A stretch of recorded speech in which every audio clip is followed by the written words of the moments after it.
Hi, welcome back to fiery facts with తోట ప్రసాద్ గారు. Sir నమస్తే. సార్ నమస్తే అండి. సార్ ఈరోజు యాక్చువల్గా నాకు బాగా ఇష్టమైన పర్సన్ మీద ఒక క్వశ్చన్ అడుగుదాం అనుకుంటున్నాను సార్. చెప్పండి సార్. యాక్చువల్గా రీసెంట్గా మోహన్ బాబు గారు తెలుగు సినీ ఇండస్ట్రీలో 50 years కంప్లీట్ చేసుకున్నారు. 50 సంవత్సరాలు అడుగు పెట్టారు. This is golden Jubilee.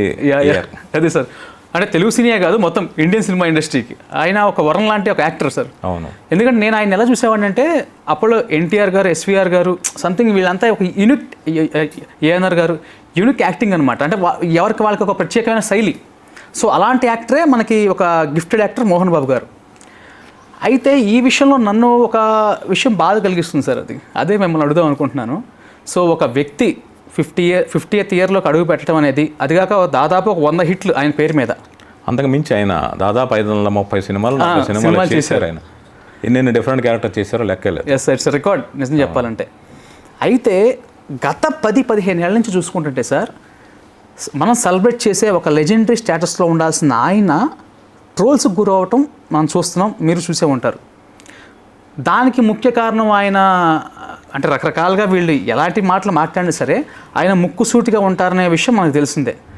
So అలా ముక్కుసూటిగా ఉండటం వల్ల కొంచెం ఆయనకి ఏమన్నా ఇలా ట్రోల్స్ అవడానికి గల కారణం అంటారా, లేకపోతే అసలు ఏం జరిగింది? అంటే ఒక విషయం చెప్తాను.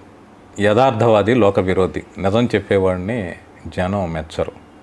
ఆయన చాలా ముక్కుసూటిగా మాట్లాడతారు, నిర్మోహమాటంగా మాట్లాడతారు. ఆయన ఫిల్టర్లు ఉండవు, మొహమాటాలు ఉండవు, ముసుగులు ఉండవు. ఆయన ప్రేమ అయిన కోపం కూడా, ఆయన కోపం క్షణికం.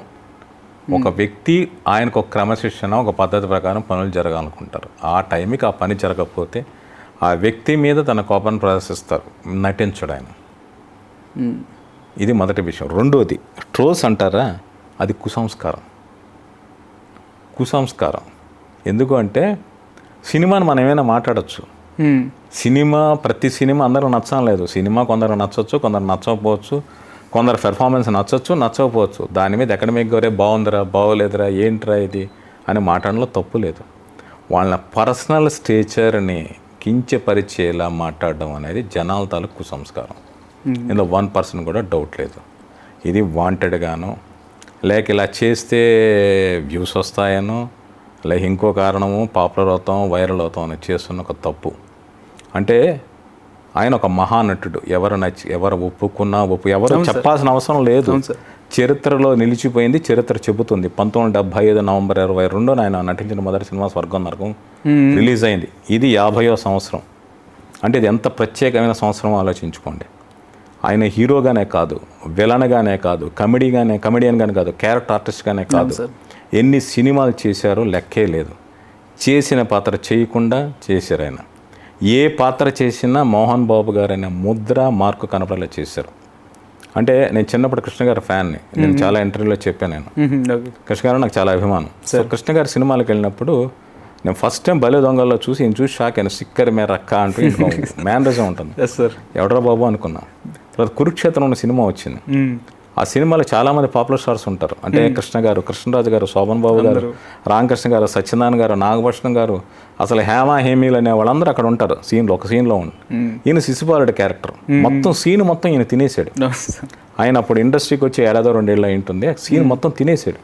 అంటే హీ స్టీల్స్ ది షో అంటారు కదా, ఆ మాటకు ఆ ఎగ్జాంపుల్ ఆ సీన్. ఆ సీన్ చూసి ఒక్కసారి షాక్ అయ్యా.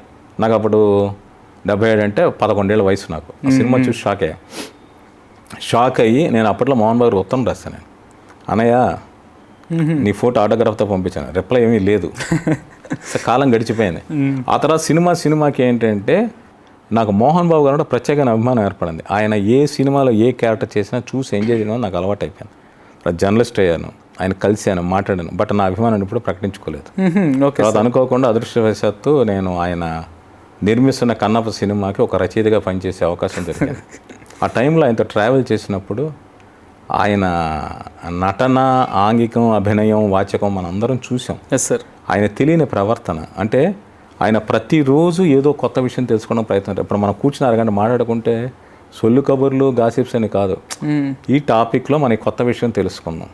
అంటే ఆయన స్టాండర్డ్గా, ఆయన నాస్టాలజీకి ఎన్నెన్నో ఫీలింగ్స్, ఆయన 50 ఏళ్ళ ఎక్స్పీరియన్స్లో ఆయన ఎన్నో జ్ఞాపకాలు నెమరేసుకుంటూ మధ్యలో ఇంటర్నేషనల్ ఫిలాసఫర్స్ గురించి మాట్లాడతారు, లైఫ్ గురించి మాట్లాడతారు. సో ఆయన ఎంతో డెప్త్ ఉన్న వ్యక్తి. ఇంకొక విషయం ఏంటి అంటే ఆయన మనం భాష అనేది చాలా ముఖ్యం. తెలుగు భాషని వినసొంపుగా వినిపించిన వాళ్ళు ఎన్టీ రామారావు గారు, ఎస్వి రంగారావు గారు. మిగిలిన అందరూ హేమహేమల నటులు కాదనేది లేదు. అదే సార్, ఒక నది మలుపులు తిరిగినట్టుగా భాషని అలా మెలికలు తెత్తు పరిగెత్తించింది వీళ్ళిద్దరు.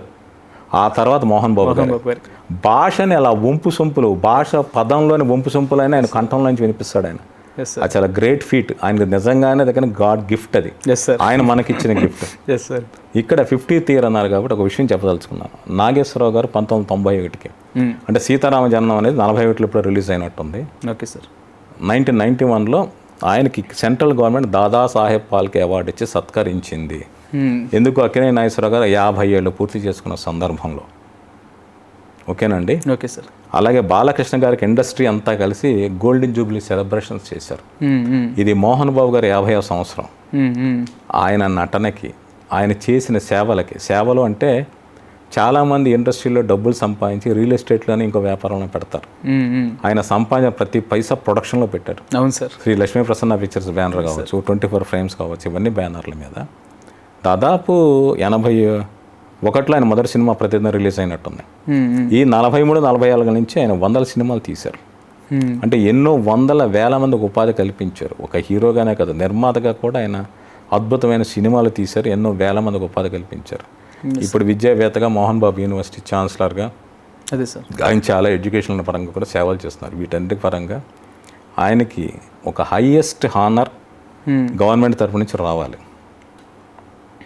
అలాగే ఇది పరిశ్రమ మోహన్ బాబు గారు 50వ సంవత్సరం కాదు, తెలుగు సినిమా ఇండస్ట్రీ చేసుకోవాల్సిన సంబరం. Yes sir.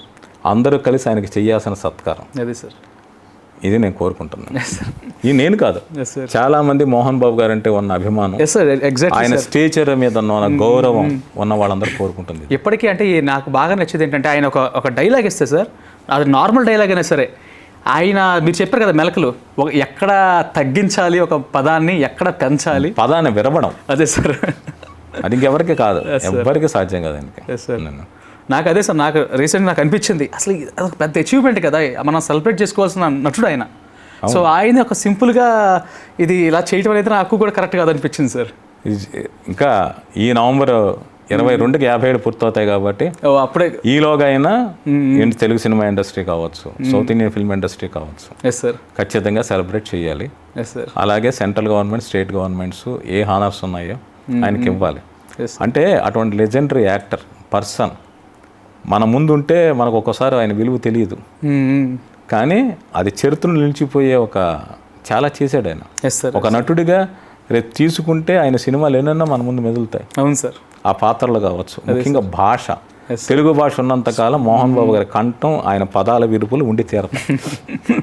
Okay sir, thank you sir, thank you so much. Please do subscribe to Telugu Rajyam channel. Please do subscribe to Telugu Rajyam channel.